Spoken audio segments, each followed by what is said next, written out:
Hello everybody, I hope you are all well. Welcome to my channel. My name's Diane and each week I come to you and share with you what I've been up to in my sewing room.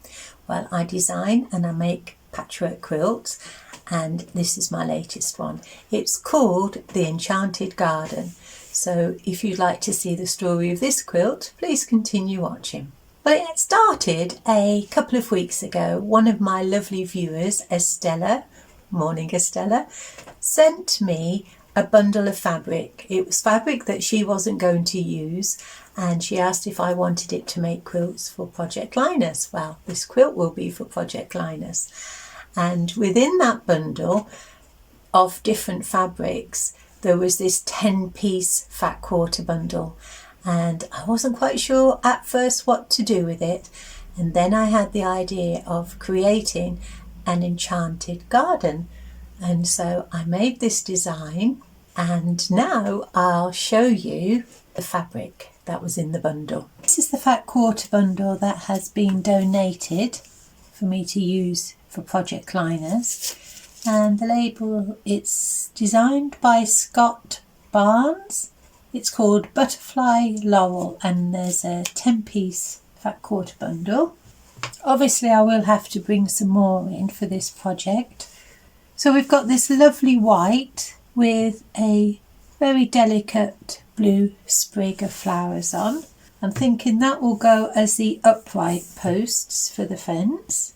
And then for the cross beams of the fence, I thought I would use this floral. There's also those flowers with butterflies on this time. Not sure how I'm going to use that. I might swap those over. In fact, I think I will. So I think I'll reserve that for another project. So uprights, cross beams, and I thought I would make the birdhouse in this lovely butterfly fabric. And then the beautiful bright sunshine yellow, but I'll use that for the centre of flowers. And then this beautiful green. I love this green. And that will be for the foliage. Now there's lots of foliage and I need contrast in that, so I will bring in some more green. And then the florals, we have a navy blue background with big butterflies on. We have a navy blue background with daisies on. And then we have strange, I keep thinking snails when I look at it, but it's more of a teal background with small shapes on. And then this one, quite a modern print, so it's a paler blue, still touches of teal in that family, and then it's got all these circular pieces on. So that's my start for the quilt. Because it's an enchanted garden and I want it to be really, really bright, I am going to introduce more colours. So I think I'll start off cutting the pieces for the uprights and the beams and the house, and we'll see how we get on. So although I did have a design to work from, it's only a working design, and if I want to change things within that design, I would. I did. Sometimes on purpose, sometimes by mistake. And so I worked my way through, starting off with the white fabrics because I really only wanted to use the white on the fence and the house. So that was my starting point. And if you've seen any of my videos before, you'll see that my favoured way of making patchwork quilts is to work in 3-inch squares, 3-inch half square triangles, or blocks that work well with a 3-inch, so multiples of 3 inches. And I start off by making my half square triangles by taking 2 4 3/4 inch squares of fabric, right sides together, so 1/4 inch all the way around the outside, snip off the corners, press and then cut on the diagonal. And so this quilt is all made up of either 3-inch blocks or multiples of 3-inch. So I'll show you first of all how I sewed my half square triangles for the house.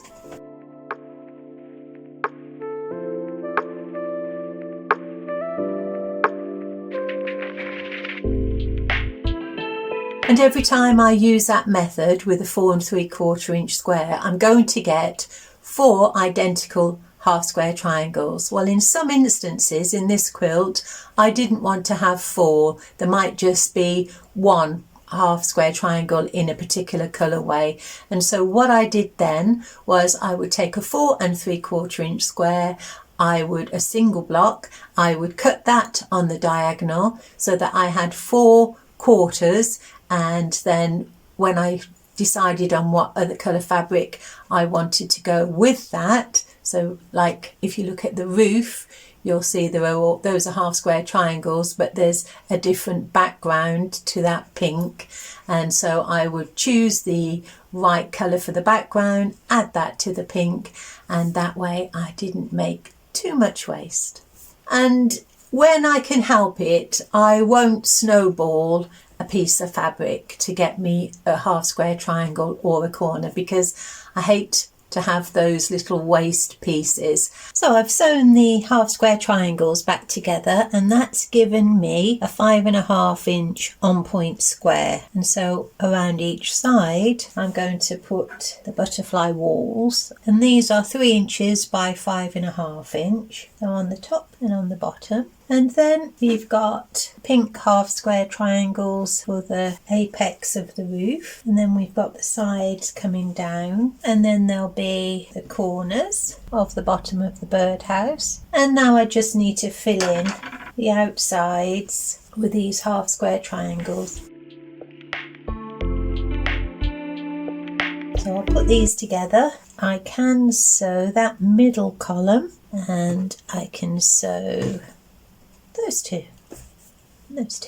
As you can see, I've just added those 2 half square triangles to the bottom of the birdhouse. So there's a green on the right hand side and a yellow on the left, and that yellow is the start of a flower. And now what I'm doing is working my way down in 3 inch squares or 3 inch half square triangles. So I was happy with the shape of that house, and I just thought I would start working in that bottom left hand corner. So to the left of that birdhouse, I've just added 4 blocks, and that's the start of one of the flowers. And now I've added a row of 7 blocks underneath that flower, and I think you can just make out that little butterfly with the white background. That's the cross beam of the fence. And then you've got the upright in the white with a little pale blue flower. And now I need to figure out how to do a point that goes in front of that flower. So if it's called for, I will snowball a point. But I was a little bit out of practice. Interestingly, I saw Sherry McGill Lessons Learnt on Monday, her video, and she spoke about tutorials, about lessons that she learns if someone shows the mistakes they've made and how to put them right. Well, I could have easily edited out the mistakes that I'm going to share with you in this video, but I think Sherry has a point, yes. So I've decided to leave in my mistakes, warts and all. And the first one is on this snowball point. What I forgot to do was to leave an allowance for the seam the first time round. Like I say, I hadn't done one for a while, and you'll see what happens.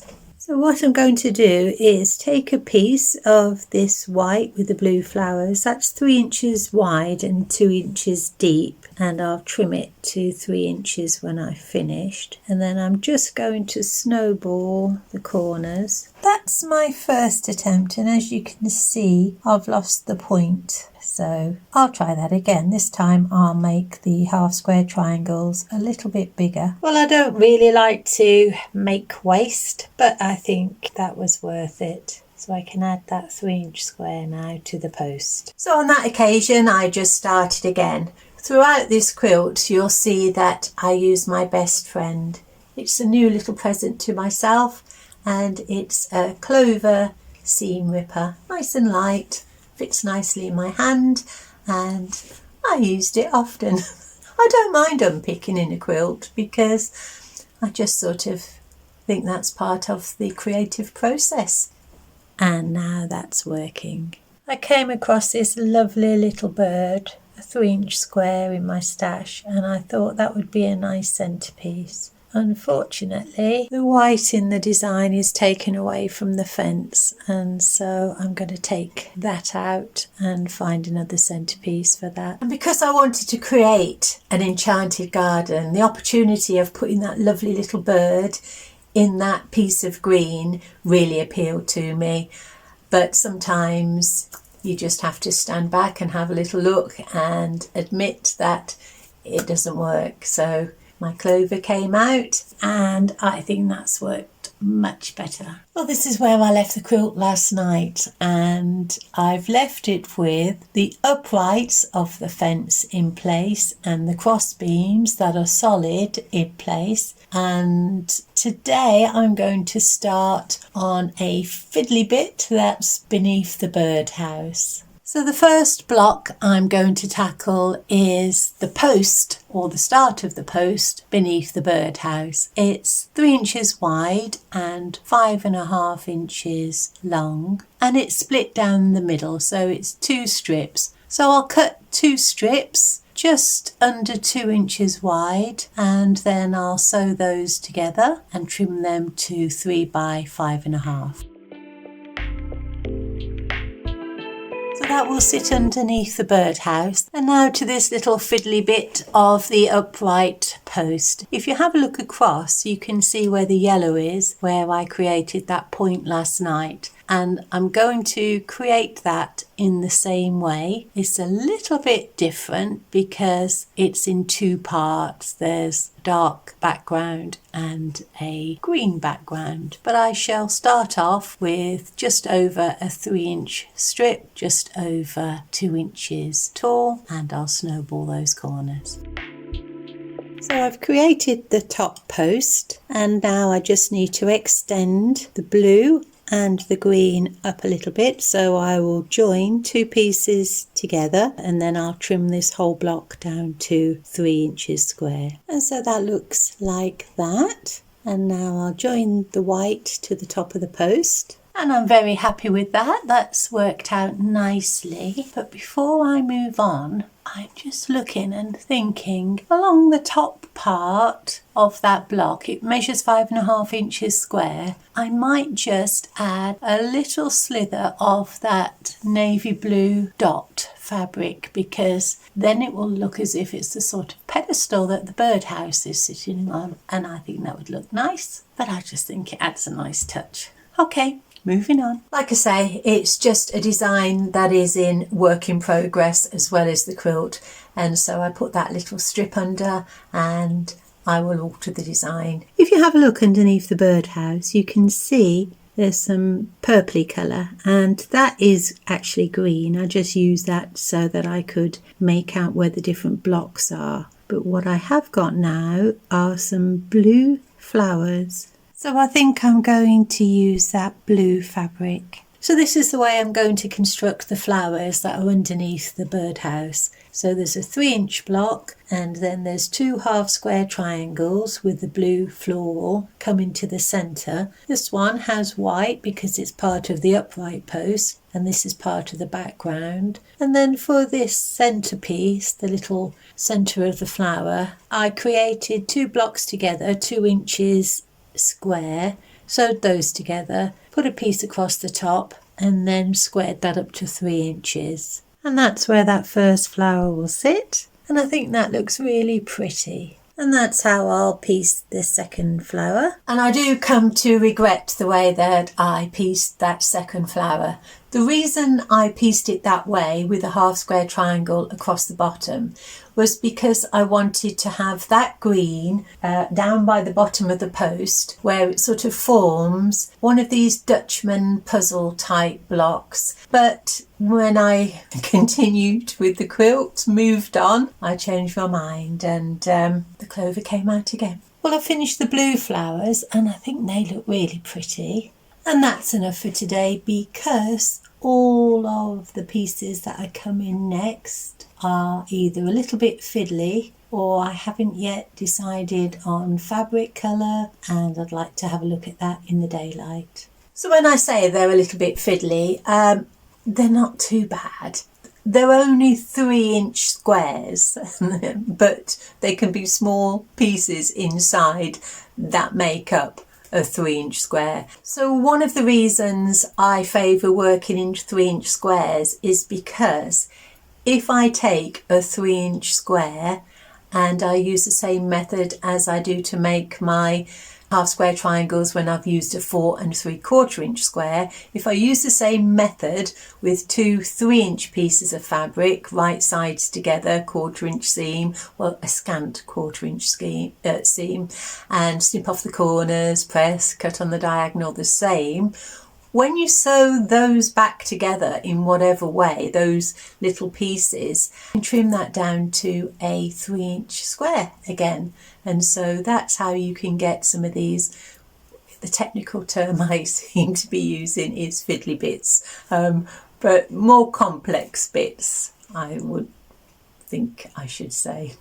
So I made all of those lovely little blue and teal 3-inch squares and set them aside because I wanted to work on the big flowers and join those together. So I put them aside and then I turned my attention to the pinwheels in the bottom right hand corner just below that robin.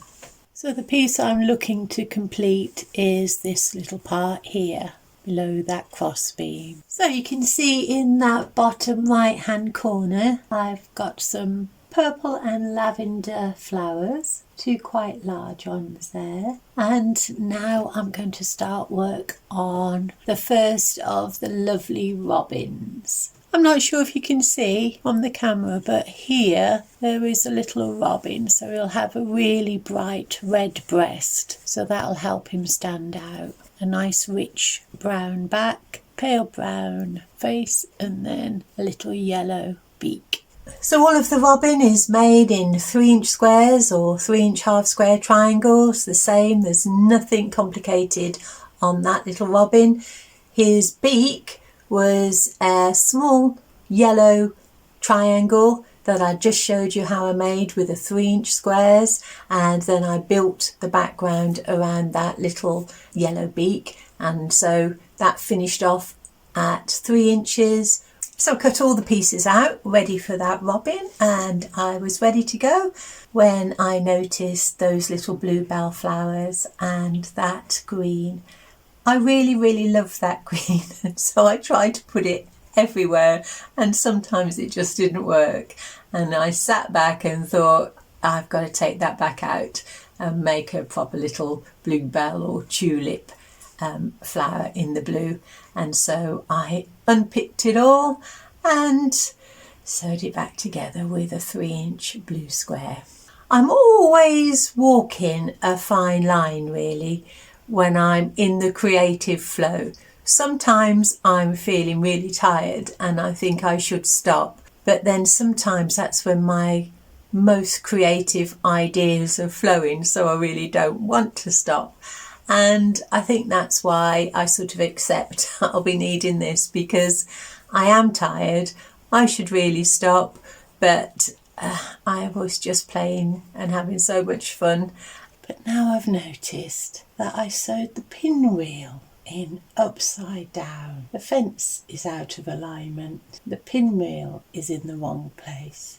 So I'm going to start the day with a little bit of unpicking and a note to self. Stop working late into the night. Well, I've done that. I had to be very careful, make sure that none of the seams were popping anywhere. I had to go back and sew a few seams before I joined it all back together, but everything is safe and secure now. So now I'm going to start building out on the right hand side of that birdhouse. It's 4 blocks across, and I'm going to take it up to the point of the birdhouse to the very top of the roof. I have decided now that the flower that stands behind the birdhouse will be a big dark blue one. I think that will work well against the sky. And this is going to be the sky. It's a Rose and Hubble Van Gogh. I've only got 2 fat quarters, but there will be a big flower, there will be foliage, and I'm using this blue to create the barn swallows. So they're just a sort of silhouette in the sky.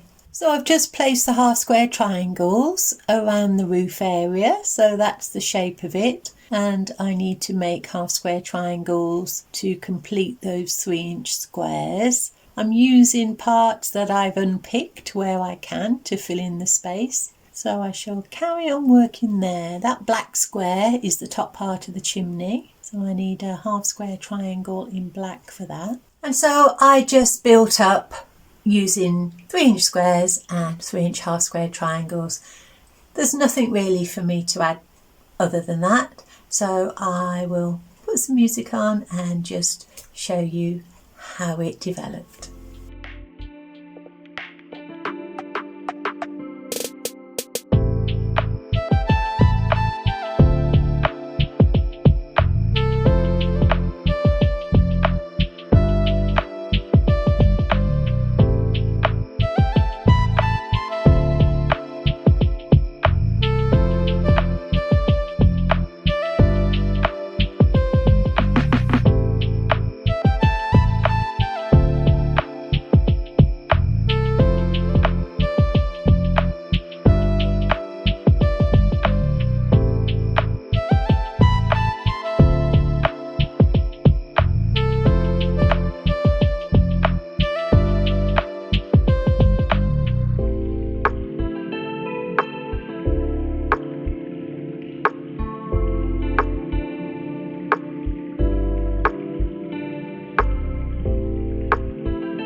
Well, I've just come in this morning and I've looked at the design and I'm pretty sure I'm not going to have enough of this Van Gogh sky. And so you can just make out here, I've added another barn swallow and I've also added some white clouds. There was a fat quarter with a white background in that lovely butterfly fabric that I hadn't used, so I'm going to put a big white cloud up in that corner. And we should have enough for the sky then.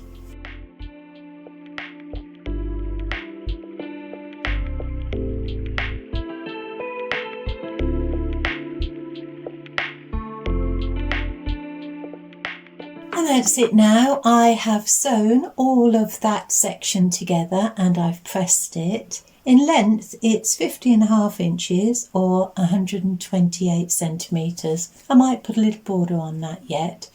But before I start handling it too much, I will put some zigzag stitches around the outside just to protect all of those seams, stop them popping. And now I've got that other half to complete. I've already started on the bottom corner and I have some of the blocks prepared for above, so we'll have a look at that next. And in this section, there's the rest of that bird flying towards the birdhouse, and there are 3 of the barn swallows in the sky, and there's some more flowers, and that's it. Well, I've just put those 6 blocks there, and that completes that flower. So I'm working on this robin that's flying. Everything about it is in squares or half square triangles, like I made the other robin and the tiny little beak, exactly the same, apart from he has a sloping tail and it's a half square rectangle this time. So it's 3 inches by 5.5 inches. And I'm sure there's a formula out there of how to do that.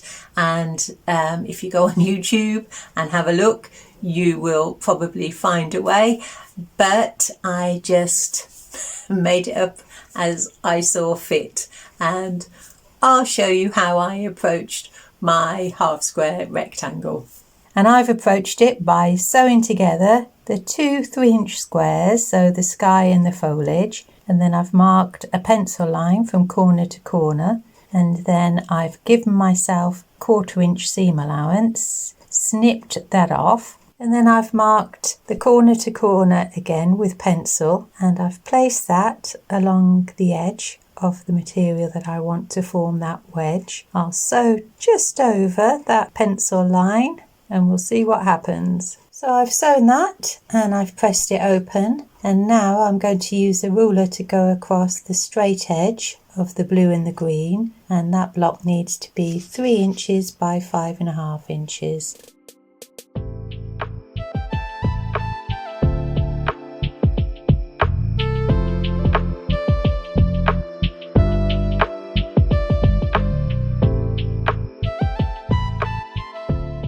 Well, I got where I wanted to be. It's not the most efficient use of fabric. I'll have to use that in something else. So that'll form a nice slope down his tail, and I'm happy with that.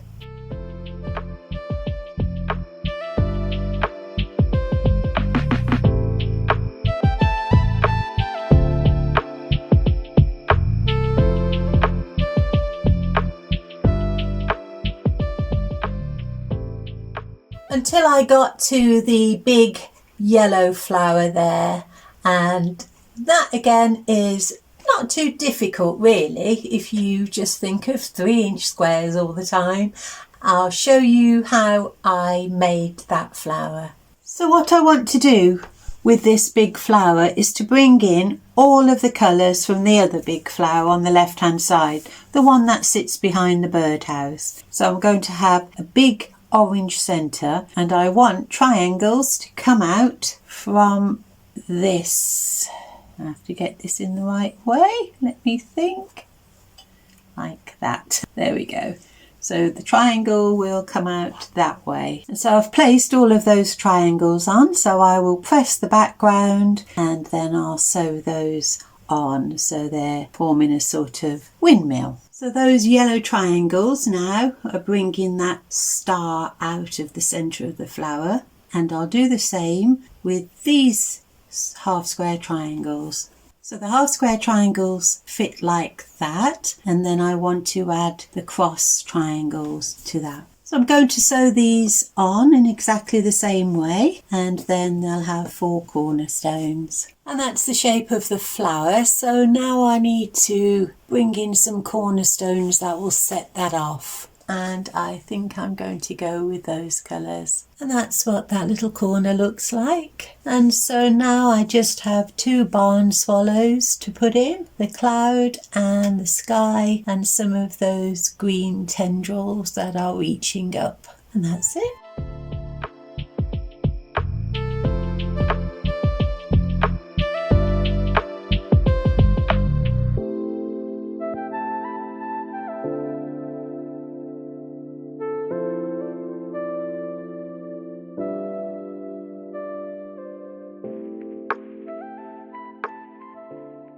So again, it was quite late when I finished that top right hand corner where the cloud is, and if you look, I will show you where it is in case you can't spot it. I didn't spot it. I sewed the whole thing together, I put a border on, I took a photo of it in the garden. That's the photo that you'll see swinging on the line at the end of the video. But I messed up one of the barn swallows. And that one I chose not to unpick, but I did do something else. And so what I did was I got a 3-inch square piece of the sky, which I had. I folded it in half on the diagonal. I pressed it, and then I sewed around 2 of the sides, leaving a turning gap.